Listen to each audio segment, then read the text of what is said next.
Estamos iniciando un nuevo año y ustedes saben que todo nuevo año está lleno de expectativas, lleno de deseos, de muchos planes y de muchos proyectos.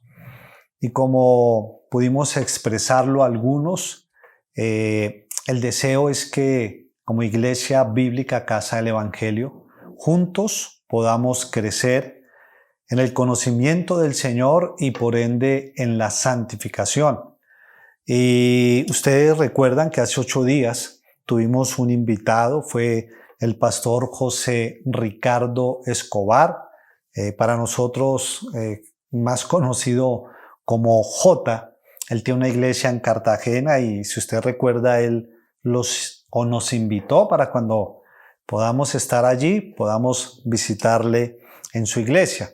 Pero aprendimos algunas cosas interesantes con respecto al Evangelio. Aprendimos cómo el Evangelio son buenas noticias para nuestra salvación, pero también para nuestra transformación. Aprendimos también cómo el Evangelio son buenas noticias de lo que Cristo hizo para reconciliarnos con el Padre, pero también vimos cómo el Evangelio lo cambia todo. Y pensando en eso, precisamente el lunes de la semana pasada que inició, se les invitó a empezar a leer el libro de Santiago, porque este libro nos habla precisamente de esa fe práctica que debe caracterizar todo creyente. Nos habla de alguna manera del fruto que el Evangelio produce en la vida de aquellos que hemos puesto toda nuestra confianza en el Señor. Y en este mes de enero, pues vamos a estar mirando algunos temas del libro de Santiago, por eso de corazón espero que usted lo haya leído, para que esté familiarizado con lo que vamos a ver. Por eso le invito a que me acompañe al libro de Santiago y vamos a leer en el capítulo 1 los versos del 1 al 8. Santiago 1 del 1 al 8. Dice: Santiago, siervo de Dios y del Señor Jesucristo, a las 12 tribus que están en la dispersión, salud. Hermanos míos, tened por sumo gozo cuando os halléis en diversas pruebas, sabiendo que la prueba de vuestra fe produce paciencia, mas tenga la paciencia su obra completa, para que seáis perfectos y cabales, sin que os falte cosa alguna. Verso 5. Y si alguno de vosotros tiene falta de sabiduría, pídala a Dios, el cual da a todos abundantemente y sin reproche, y le será dada. Pero pida con fe, no dudando nada, porque el que duda es semejante a la onda del mar, que es arrastrada por el viento y echada de una parte a otra. No piense, pues, quien tal haga, que recibirá alguna cosa del Señor. El hombre de doble ánimo es inconstante en todos sus caminos. Oremos. Padre, gracias por tu palabra. Hoy oramos, Señor, y pedimos, háblanos a través de ella, que el propósito por el cual tú la enviaste, tú la escribiste, el propósito por el cual hoy estamos reunidos en torno a ella, pueda cumplirse en cada uno de nosotros. Te lo pedimos en el nombre de Jesús. Amén y amén. Hoy vamos a estar tratando el tema el cristiano y las pruebas. ¿Cómo se llama la enseñanza de hoy? El cristiano y las pruebas. Antes de iniciar con la enseñanza en sí, quisiera hablarles un poquito acerca del libro y acerca de su autor. El libro de Santiago, como usted lo pudo notar cuando lo leyó esta semana, espero que lo haya leído, es una carta muy corta, tiene solo 5 capítulos, 2 hojas y media. Si no lo ha leído, lo invito a que esta semana lo esté leyendo. Ahora, los estudiosos dicen que el libro de Santiago fue el primer escrito del Nuevo Testamento. Entonces, pensemos en esto. Si esto fue así, si Santiago fue el primer escrito del Nuevo Testamento, lo que nosotros vamos a estudiar y lo que vamos a empezar a ver el día de hoy son las primeras palabras que Dios inspiró para que fuesen escritas para su iglesia. Y eso ya hace emocionante este libro. Imagínense que vamos a leer o a estudiar lo primero que Dios inspiró que la iglesia debiera saber, de alguna manera. Entonces, eso, vuelvo y repito, ya hace que este libro sea muy atractivo. Ahora, otra cosa importante es que cuando usted lee esta carta no encuentra mucho acerca de Jesús. De hecho, solo usted va a encontrar que Jesucristo se nombra 2 veces. Una en el capítulo 1, verso 1, y otra en el capítulo 2, igualmente verso 1. De la misma manera, el libro de Santiago no nos habla mucho acerca del perdón de los pecados, no nos habla de la muerte de Jesús, no nos habla de su resurrección, pero de lo que sí nos habla todo el tiempo es de la vida práctica del creyente. De lo que sí nos habla todo el tiempo Santiago es de ese comportamiento que debe caracterizar a todo cristiano. Y por eso pienso que esta es una carta muy apropiada para este tiempo, ya que ustedes saben que hoy en día muchos expresan ser cristianos. Pero cuando miramos los comportamientos o las acciones, generalmente no van acorde a la fe que profesan. Y lo que hace Santiago en su libro es recordarnos que la verdadera fe en Cristo lo que hace es producir un fruto visible. Cuando nosotros leemos el libro de Santiago nos deja un reto. ¿Cuál es? Santiago de alguna manera nos está diciendo, si usted posee una fe genuina en Cristo, si usted dice que es cristiano, demuéstrelo con su manera de vivir. Qué gran desafío, ¿verdad? Eso con respecto al libro. Con respecto a su autor, fue escrito por Santiago, como pudimos leer cómo comienza la carta, Santiago. Ahora, este Santiago que escribió el libro fue el medio hermano de Jesús. Recuerde también que la Biblia nos habla en los evangelios que Jesús tuvo algunos hermanos. Y uno de esos hermanos o medio hermanos en este caso fue precisamente Santiago o Jacobo como lo nombra en algunas partes de la misma Biblia. Por ejemplo, allá en Gálatas no dice Santiago, sino dice Jacobo, y indistintivamente a veces lo toma así o a veces entre paréntesis. Pero pensemos en algo, mire. Si esta carta fue escrita por Santiago y Santiago era el medio hermano de el Señor Jesús, entonces vamos a leer un escrito de alguien que conoció de una forma muy cercana a Jesús, podríamos decir de alguien que conoció la vida que nosotros desconocemos de Jesús. ¿Por qué digo esto? Porque recuerde que la palabra nos habla de Jesús más o menos hasta los 12 años y luego hay un silencio hasta casi los 30 años cuando inicia el ministerio. Pero si hubo alguien que conoció esa parte que nosotros desconocemos y que la Biblia no expresa, fue precisamente Santiago. Santiago conoció el comportamiento de Jesús con sus padres, conoció cómo Jesús jugaba con otros niños, cómo se comportaba con algunos jóvenes, cómo trabajaba y de cuál era su comportamiento aún dentro del trabajo. Pero lo que llama la atención es que este Santiago, a pesar de toda esa familiaridad que tenía con Jesús, mire cómo comienza su carta.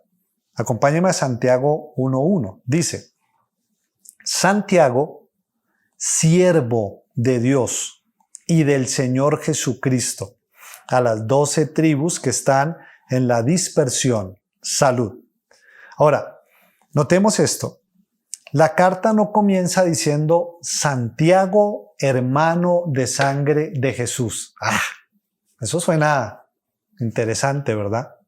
Pero Santiago no lo hace así. Ahora, imaginemos si Dios nos hubiese dado ese privilegio a nosotros. Si Dios nos hubiese dado el privilegio de ser medio hermanos de Jesús y además el privilegio de ser inspirados por el Espíritu Santo para dejar un escrito en la Biblia. ¿Cómo comenzaría nuestra carta?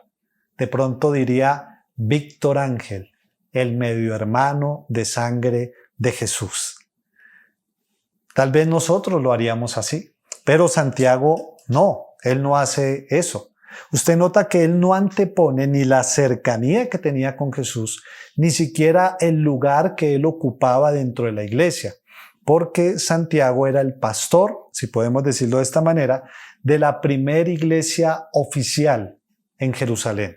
Entonces, Santiago era una persona, digámoslo de esta manera, especial.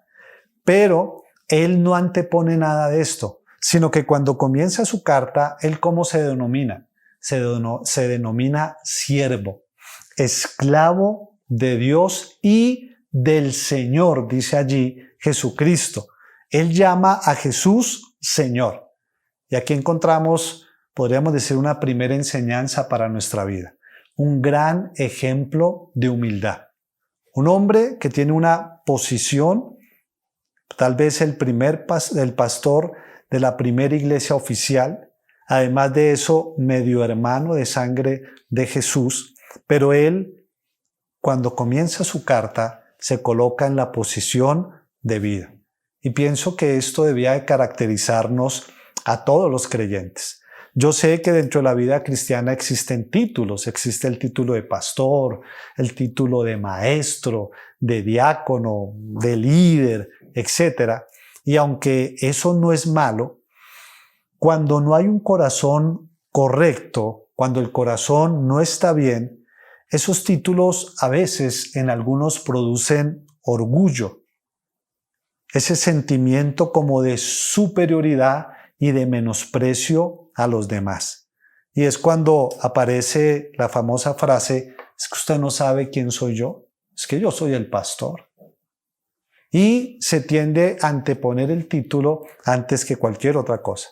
Pero recordemos algo, antes de cualquier título, ya sea que el mundo nos dé, o antes de cualquier título que podamos recibir dentro de la iglesia, nosotros somos cristianos. Y el título que más encaja con la realidad de cristiano es el que utiliza aquí el mismo Santiago. ¿Cuál es? Siervo de Jesucristo, esclavo. Ahora, cuando nosotros decimos que somos siervos o esclavos del Señor, eso significa algunas cosas. Por ejemplo, eso significa que no nos pertenecemos, sino que Cristo es nuestro Señor.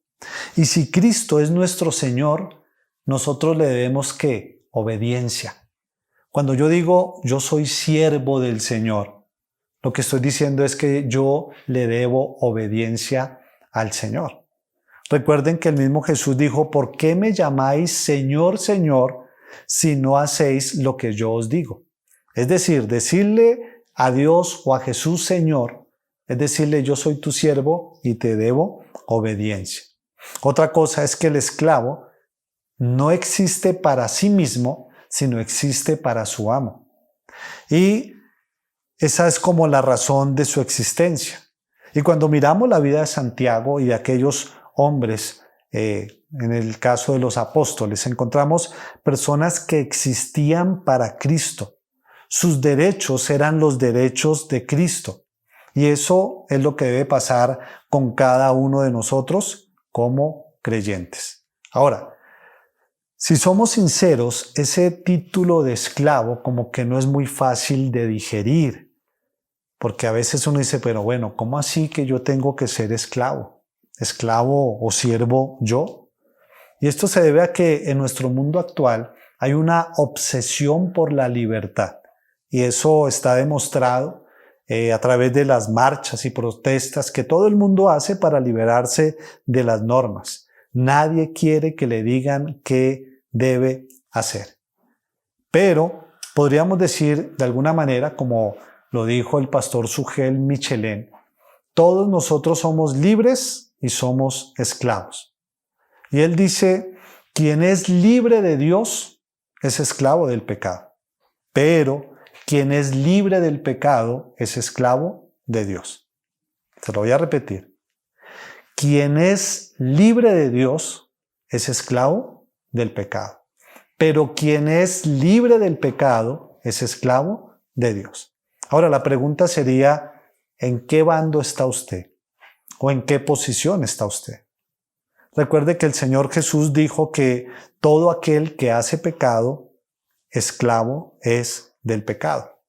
Entonces, todos nosotros de alguna manera podemos ser esclavos, ya sea de Dios o ya sea del pecado. Y la pregunta es, ¿de quién es siervo o esclavo usted? Concluimos con esta pequeña introducción. Si el libro de Santiago fue el primer escrito, note que la primer frase escrita para la iglesia que acabamos de leer nos dice dos grandes verdades que como creyentes no podemos olvidar. Siempre debemos tener presente. ¿Cuál es? Que Jesús es Señor.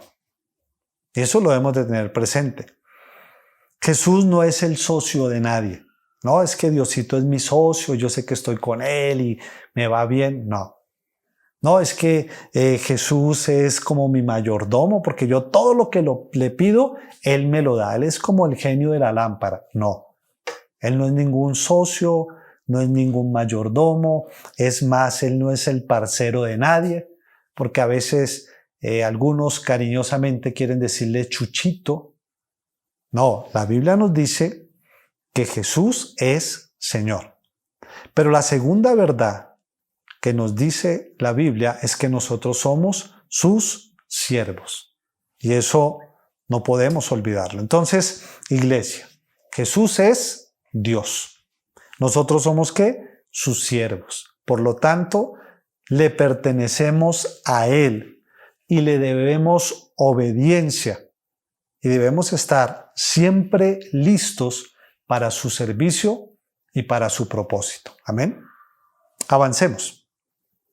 Santiago 1, pero desde el verso 2, dice: Hermanos míos, tened por sumo gozo cuando os halléis en diversas pruebas, sabiendo que la prueba de vuestra fe produce paciencia, mas tenga la paciencia su obra completa, para que seáis perfectos y cabales sin que os falte cosa alguna. Desde el verso 2 en adelante hasta el verso 8 exactamente, aunque aquí leímos hasta el 4, Santiago nos habla del tema que vamos a tratar en esta mañana y nos muestra dos cosas de vital importancia para el creyente con respecto a las pruebas. Por eso recuerde que la enseñanza se llama ¿cómo? El cristiano y las pruebas. ¿Cuál es la primera cosa que nos enseña Santiago? Lo primero que vemos es que vamos a enfrentar pruebas. Vamos a enfrentar pruebas. Aquí encontramos que las pruebas son un hecho. Volvamos a Santiago 1:2. Dice: hermanos míos, tened por sumo gozo cuando os halléis, no si casualmente, no si de pronto, no, cuando os halléis, es un hecho. Cuando os halléis ¿en qué? En diversas pruebas. ¿Ya notó las tres primeras palabras escritas para la iglesia? Que ya vimos las dos, ahora aquí hay otra. La primera, recordémosla: Jesús es Señor. Es una verdad para la iglesia. La segunda, nosotros somos sus siervos. La tercera, vamos a tener problemas. ¿Qué diferencia a lo que escuchamos hoy en día en la iglesia? ¿Por qué lo digo? Porque una manera como se percibe o como quieren enseñar la vida cristiana hoy en día es que cuando usted llega al cristianismo se libra completamente de las pruebas, de las aflicciones, de las adversidades, y se enseña que si Dios está con nosotros, entonces no vamos a tener problemas, no vamos a tener pruebas, no vamos a tener dificultades y que todas las cosas nos saldrán bien. Pero cuando nosotros miramos la Biblia, incluso cuando analizamos nuestra propia vida, nos damos cuenta que la Biblia y la vida nos dicen lo contrario. Volvamos a Santiago. ¿Qué dice Santiago? Hermanos míos, tened por sumo gozo cuando os halléis en diversas. No dice en una prueba, no, en diversas. Es decir, pruebas de todos los colores, pruebas de todos los tamaños, pruebas en todas las áreas. El mismo Señor Jesucristo afirmó, en el mundo tendréis aflicción. Y cuando nosotros miramos nuestra propia vida, nos damos cuenta que todo el mundo, sea cristiano o no sea cristiano, ha pasado y va a pasar por diferentes tipos de pruebas. Entonces, hay un hecho cierto. ¿Cuál es? Vamos a tener problemas. Alguien dirá, uy, no, pero comenzando año y me va a salir con esto. Yo quería escuchar que este año era el año de la prosperidad o del crecimiento. Pero la verdad es preferible que frente a asuntos tan serios y tan importantes como la vida, y en este caso la vida espiritual, podamos siempre conocer la verdad. Algo que me gusta de la predicación y de la enseñanza de Jesucristo es que Él nunca escondió la adversidad. Usted recordará que en una ocasión alguien se le acercó y le dijo, Señor, te seguiré a donde quiera que vayas. Y claro, en nuestro tiempo le diríamos, ven, te va a ir bien, Dios te va a bendecir por esa decisión, Dios tiene un propósito hermoso para ti. Pero Jesús, ¿qué le dijo? Le dijo, las aves tienen nidos, las zorras tienen guaridas, pero el Hijo del Hombre no tiene ni siquiera dónde recostar su cabeza. Como quien le dijo, si quiere venir, van a haber problemas. Entonces, este es el primer punto.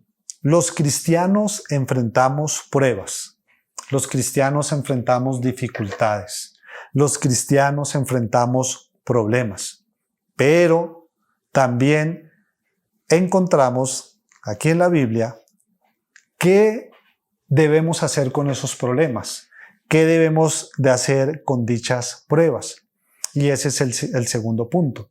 Entonces, ¿cuál es el primer punto? Vamos a tener problemas.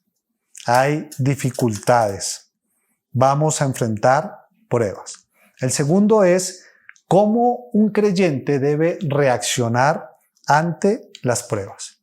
Volvamos a Santiago 1 y leamos nuevamente el verso 2. Dice, hermanos míos, tened por sumo gozo cuando os halléis en diversas pruebas. Lo primero que encontramos acá es que cuando como creyentes estemos frente a una prueba, no debemos negar las pruebas. No niegue la prueba. Ahora, ¿por qué digo esto? Porque hay una tendencia hoy en día en la vida cristiana o en el cristianismo, y es esa tendencia a negar las realidades. De alguna manera se ha enseñado que si alguien dice o afirma la realidad que está viviendo, por ejemplo, si alguien dice que está en mala situación, que por decir eso está atrayendo ese mal a su vida. Y por eso dicen, no diga nada malo. No confiese que está enfermo porque la enfermedad toma control de su vida. No confiese que tiene problemas financieros porque la ruina no se le va a quitar. Y de alguna manera le están enseñando, no acepte la realidad. Pero cuando nosotros miramos la Biblia no enseña ninguna de esas cosas. De hecho, pensemos en Jesús. El Señor Jesús, cuando iba en el Getsemaní, ¿qué dijo? Mi alma está muy triste hasta la muerte. Mi alma está angustiada hasta la muerte. Pregunto, ¿por decir eso fue que atrajo el mal y lo crucificaron? No. Note cómo Jesús expresó una realidad. Estaba angustiado, estaba triste hasta la muerte. En otra ocasión, usted encuentra que el Señor estaba con sus discípulos y sucedió un hecho y Él les dijo, hombres de poca fe. Pregunto, ¿los ató? ¿Verdad que no? ¿Qué estaba haciendo el Señor?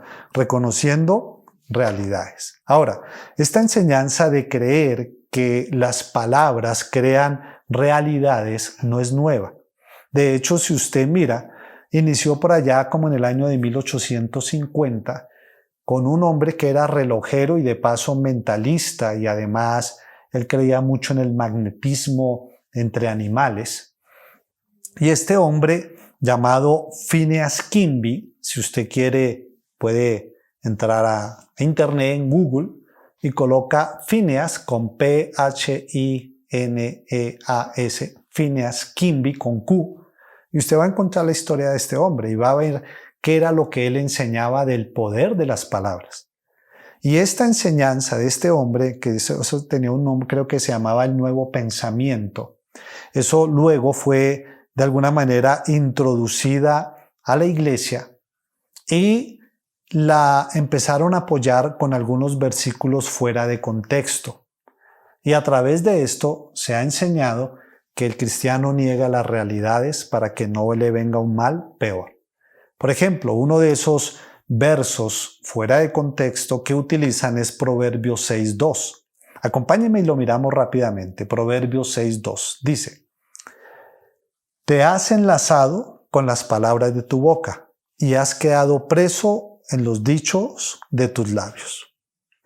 Si nosotros tomáramos este versículo sin tener en cuenta el contexto, sin tener en cuenta los versos anteriores, los versos posteriores, podríamos decir que efectivamente las palabras atan, ¿sí o no?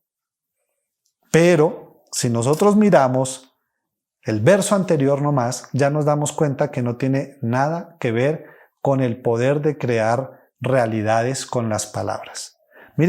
Miremoslo rápidamente. Proverbios 6, pero miremos desde el verso 1 y miremos de qué está hablando realmente. Dice: hijo mío, escuche, si salieres de qué, de fiador por tu amigo, ¿qué pasa?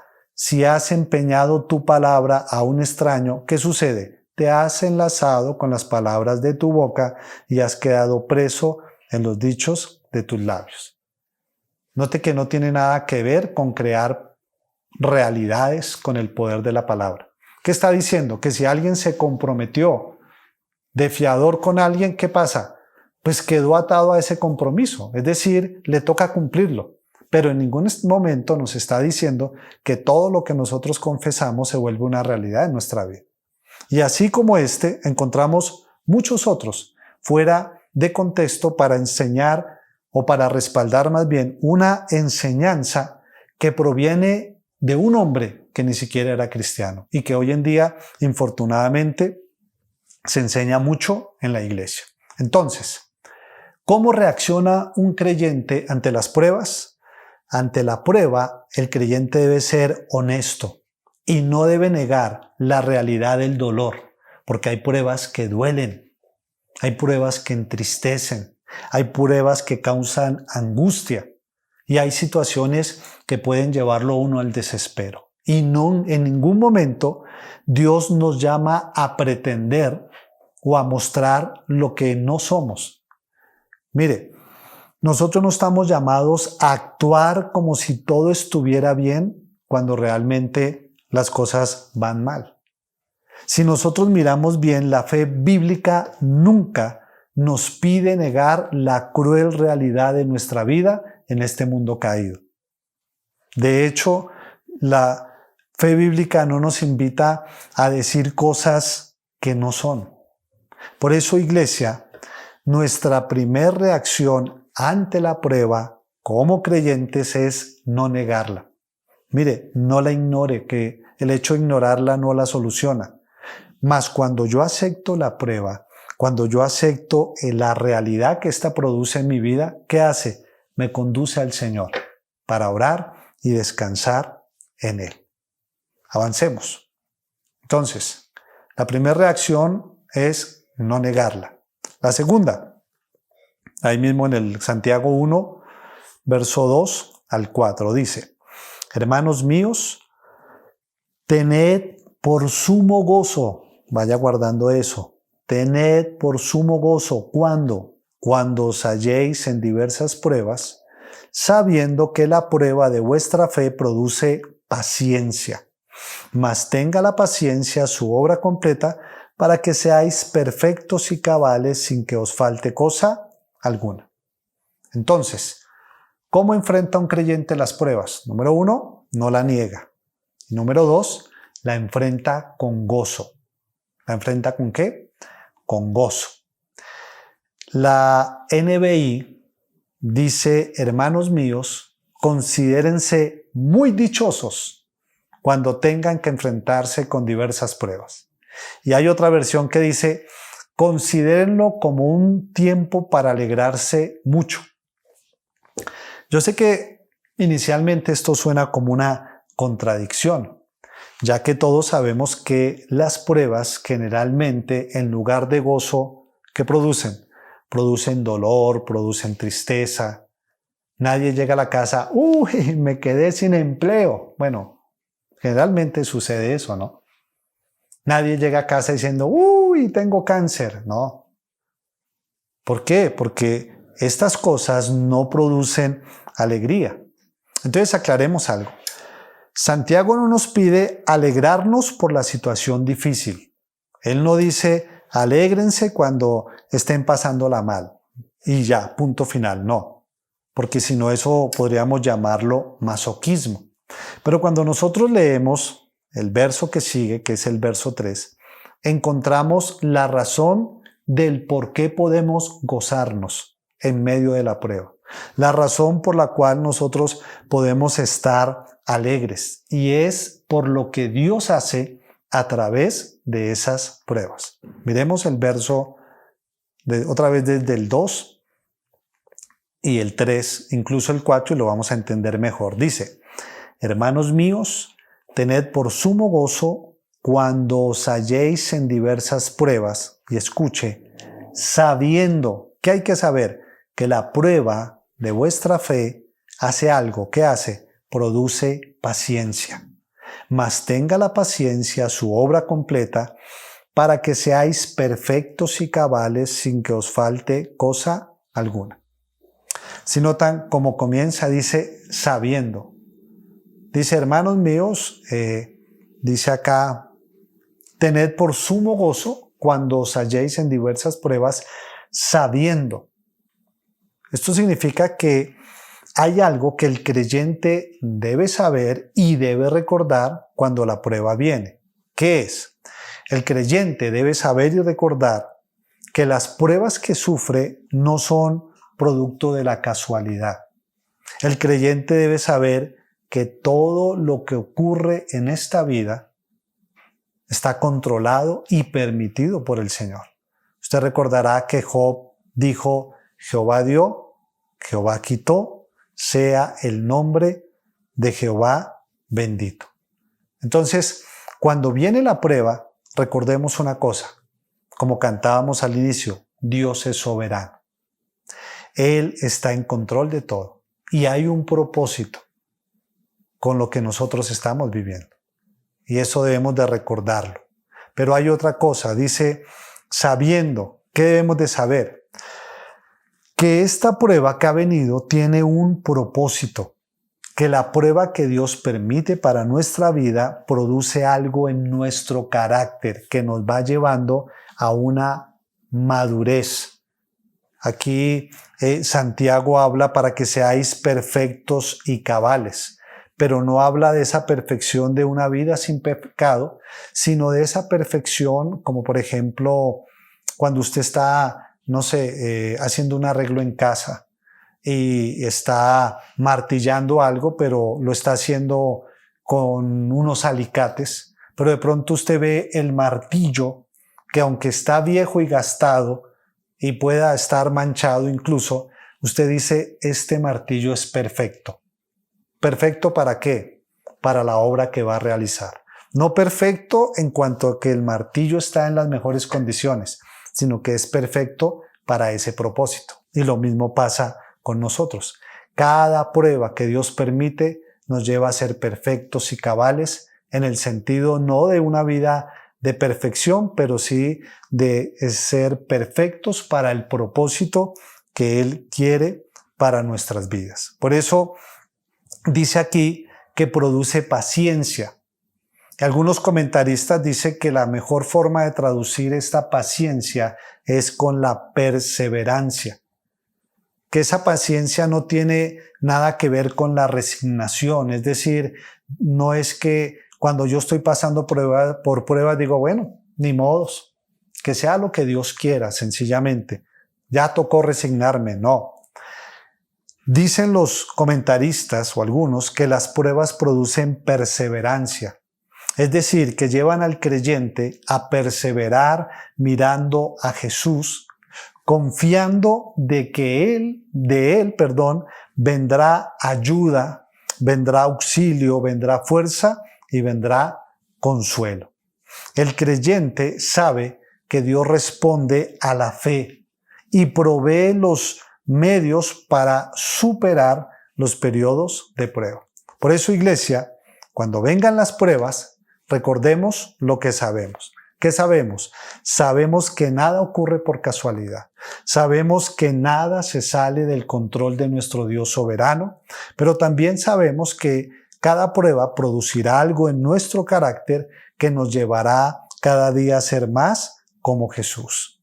Y también perseveraremos sabiendo que de Él, de Dios, vendrá la ayuda, el auxilio, la fuerza y el consuelo para seguir adelante. Amén. Y terminamos con esto. Verso 5 de Santiago 1. Y si alguno de vosotros tiene falta de sabiduría, pídala a Dios, el cual da a todos abundantemente y sin reproche, y le será dada. Pero pida con fe, no dudando nada, porque el que duda es semejante a la onda del mar, que es arrastrada por el viento y echada de una parte a otra. No piense, pues, quien tal haga, que recibirá alguna cosa del Señor. El hombre de doble ánimo es inconstante en todos sus caminos. Bueno, aquí encontramos la otra forma de enfrentar la prueba. Primero, aprendimos que hay que aceptar la realidad de las pruebas, luego de que debíamos enfrentar la prueba con gozo. Y aquí Santiago nos dice que pidamos sabiduría ante la prueba. Todos sabemos que por naturaleza el hombre es independiente y por esto desea resolver sus problemas y tomar sus propias decisiones. Y generalmente cuando las pruebas vienen, eso es lo que inicialmente tendemos a hacer. Hacemos lo primero que se nos ocurre y a veces en muchas de las pruebas que vienen en nuestra vida, nuestra primera reacción es sin sabiduría. Pero aquí vemos a Santiago tocando un problema que es delicado y lo hace con mucha diplomacia. Volvamos al verso 5, dice, y si alguno de vosotros tiene falta de sabiduría, pídala a Dios. Note cómo Santiago no dice a todos les falta sabiduría, porque sabemos que a ninguno de nosotros nos gusta que nos digan que no sabemos qué hacer. Entonces, él con diplomacia lo que hace es invitar a que la persona reflexione si alguno tiene falta de sabiduría. Y dentro de esa reflexión, si se da cuenta que le falta sabiduría, tiene que hacer algo. ¿Qué es? Pedírsela a Dios. Santiago nos invita a que frente a la adversidad no busquemos la sabiduría del mundo, no busquemos el consejo o la sabiduría tal vez del amigo inconverso o la sabiduría que ofrecen los coaches o los influencers o como se llamen, porque tal vez de ellos podamos escuchar lo que queremos oír, pero nunca podemos escuchar lo que en verdad necesitamos. Entonces, para enfrentar las pruebas que vienen a nuestra vida, necesitamos la sabiduría, pero la sabiduría que proviene de Dios. Y algo que llama la atención es que Santiago asegura que si nosotros le pedimos a Dios sabiduría, Dios va a responder. Y nos dice Santiago que Él da esa sabiduría de forma abundante y sin reproche. Pero que es necesario que cuando le pidamos al Señor sabiduría, lo hagamos con fe, con la certeza de saber que esa sabiduría nos será dada. Por eso, iglesia, en medio de la prueba, superemos el orgullo, superemos eso que nos impide admitir que necesitamos la sabiduría de Dios para responder adecuadamente frente a la prueba. Palabras finales. En Santiago 1:2, la frase comienza diciendo, hermanos míos. Esto significa que esta enseñanza es una enseñanza escrita para creyentes. Estos mandatos que acabamos de leer y estos consejos frente a la prueba son cosas que no son posibles de llevar a cabo a menos de que nosotros hayamos puesto nuestra confianza en el Señor. A menos de la obra, de que Cristo haya hecho la obra que sabe hacer dentro de nuestras vidas. Por eso, si usted es un creyente, debe mirar las pruebas con gozo, sabiendo que a través de ellas Dios lo está formando a la imagen de Cristo, nos está procesando hacia una madurez. Es por eso que el inconverso no puede ver las pruebas con gozo, porque a él no le interesa ser como Cristo. En cambio, a nosotros, los creyentes, ese debe ser nuestro mayor anhelo. Como creyentes, pidámosle sabiduría a Dios para que podamos actuar correctamente y podamos tomar las decisiones adecuadas en medio de cada prueba que vayamos a vivir. Nunca permita que usted, como creyente, la prueba lo lleve a tropezar en su relación con Dios o lo lleve tal vez a deprimirse. Recuerde, en medio de la prueba, Dios está haciendo algo en nuestras vidas. Es algo que en su soberanía Dios permitió. Pidámosle sabiduría a Dios y recordemos siempre que a los que aman a Dios, todas las cosas nos ayudan para bien.